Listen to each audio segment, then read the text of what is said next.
Assalamualaikum. Halo adik-adik. Sebelumnya coba kalian perhatikan kedua gambar berikut ini. Bagaimana menurut pendapat kalian tentang kedua gambar tersebut? Ya, kedua gambar tersebut mengalami yang namanya pencemaran. Nah, di video kali ini kakak akan membahas tentang pencemaran lingkungan. Tonton terus videonya ya.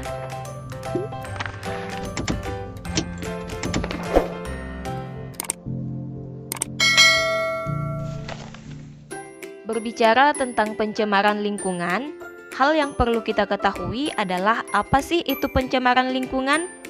Jadi pencemaran lingkungan merupakan segala sesuatu, baik itu berupa bahan fisika maupun bahan kimia yang dapat mengganggu keseimbangan suatu ekosistem. Nah, zat yang dapat mencemari lingkungan ini disebut sebagai polutan. Lantas, kapan suatu zat dikatakan sebagai polutan? Nah, ada 3 hal yang perlu diperhatikan. Yang pertama, apabila kadarnya melebihi batas kadar normal atau di ambang batas. Kemudian yang kedua, apabila berada pada waktu yang tidak tepat. Dan yang ketiga, apabila berada pada tempat yang tidak semestinya. Jika memuat ketiga hal ini, maka zat tersebut dikatakan sebagai polutan.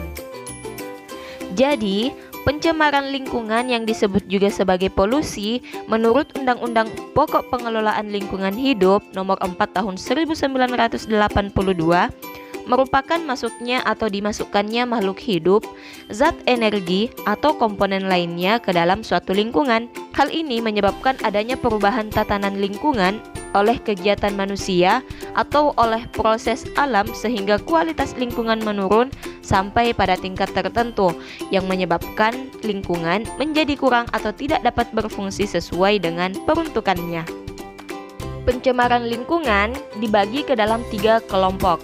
Yang pertama ada pencemaran air, kedua pencemaran udara, dan yang ketiga pencemaran tanah.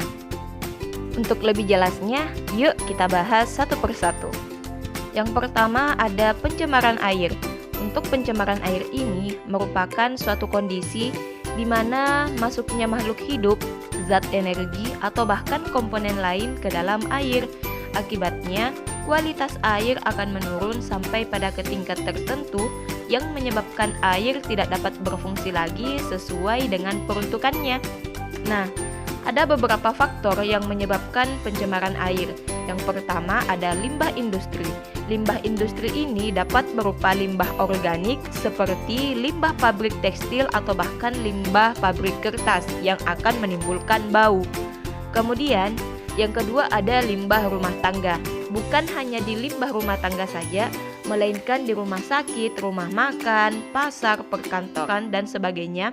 Itu juga merupakan salah satu faktor penyebab terjadinya pencemaran air. Faktor yang ketiga adalah limbah pertanian yang dapat berasal dari penggunaan pupuk ataupun bahan kimia pertanian tertentu seperti insektisida bahkan herbisida. Adapun dampak dari pencemaran air, yang pertama penurunan kualitas lingkungan. Misalnya saja jika terdapat pembuangan limbah organik yang dapat menyebabkan peningkatan mikroorganisme atau bahkan kesuburan suatu tanaman air, maka hal tersebut dapat menghambat masuknya cahaya matahari ke dalam air sehingga keseimbangan suatu ekosistem dapat terganggu. Dampak yang kedua adalah gangguan kesehatan.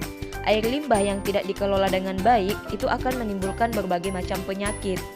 Dampak yang ketiga adalah pemekatan hayati.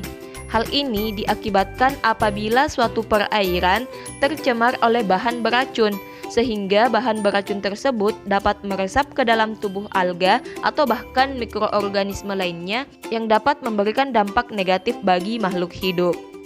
Dampak pencemaran air yang keempat adalah mengganggu pemandangan, dan yang kelima mempercepat proses kerusakan benda. Adapun upaya atau cara penanggulangan pencemaran air ini, yang pertama adalah PKS, yaitu pembuatan kolam stabilisasi. Kolam stabilisasi ini adalah kolam di mana air limbah diolah secara alami untuk menetralisir zat-zat pencemar sebelum air limbah tersebut dialirkan ke sungai. Kemudian yang kedua adalah IPAL, instalasi pengolahan air limbah. Nah, pengolahan air limbah ini menggunakan alat-alat khusus di mana dilakukan melalui 3 tahapan. Tahap pertama yaitu memisahkan zat padat dan zat cair dengan menggunakan filter atau saringan. Tahap kedua yaitu untuk menstabilisasikan zat organik yang terdapat dalam limbah. Tahap ketiga yaitu penambahan klor untuk memusnahkan mikroorganisme yang sifatnya patogen.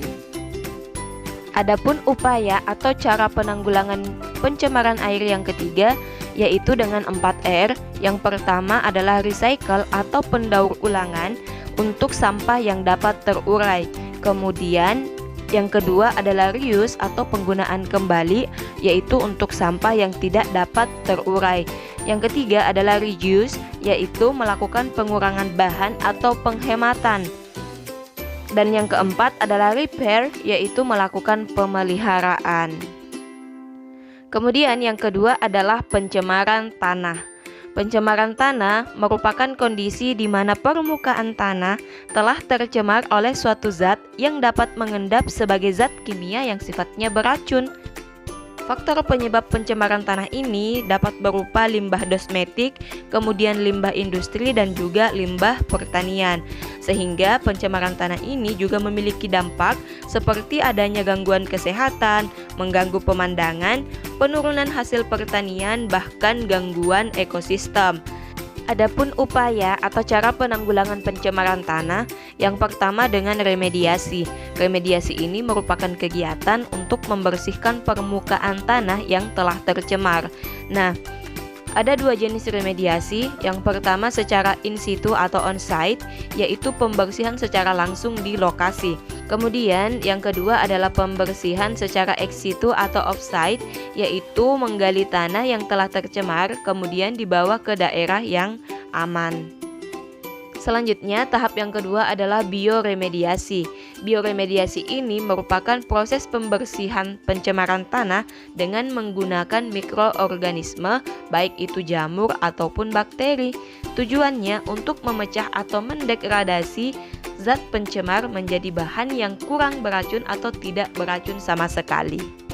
Adapun pencemaran yang ketiga yaitu pencemaran udara. Pencemaran udara merupakan kondisi di mana udara itu mengandung senyawa kimia, fisika maupun biologi dalam jumlah yang banyak sehingga dapat memberikan dampak buruk bagi kesehatan makhluk hidup. Nah, faktor penyebab dari pencemaran udara ini dapat berupa aktivitas alam maupun aktivitas manusia. Adapun dampak dari pencemaran udara, yang pertama terjadi gangguan kesehatan, kemudian yang kedua juga gangguan bagi tumbuhan, yang ketiga efek rumah kaca, dan yang keempat gangguan ekosistem.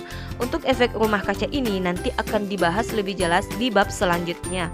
Ketika udara telah tercemar, maka cara penanggulangan pencemaran udara dapat dilakukan melalui penghijauan, kemudian mengurangi pemakaian bahan bakar fosil, dan membangun cerobong asap serta mengendalikan sistem transportasi dan juga pembakaran. Sekian pembahasan kita, semoga apa yang kita pelajari ini bisa direalisasikan atau diterapkan dalam kehidupan sehari-hari, sehingga ilmu yang kita peroleh itu bisa lebih bermanfaat. Amin. Jadi, thanks for watching. Assalamualaikum.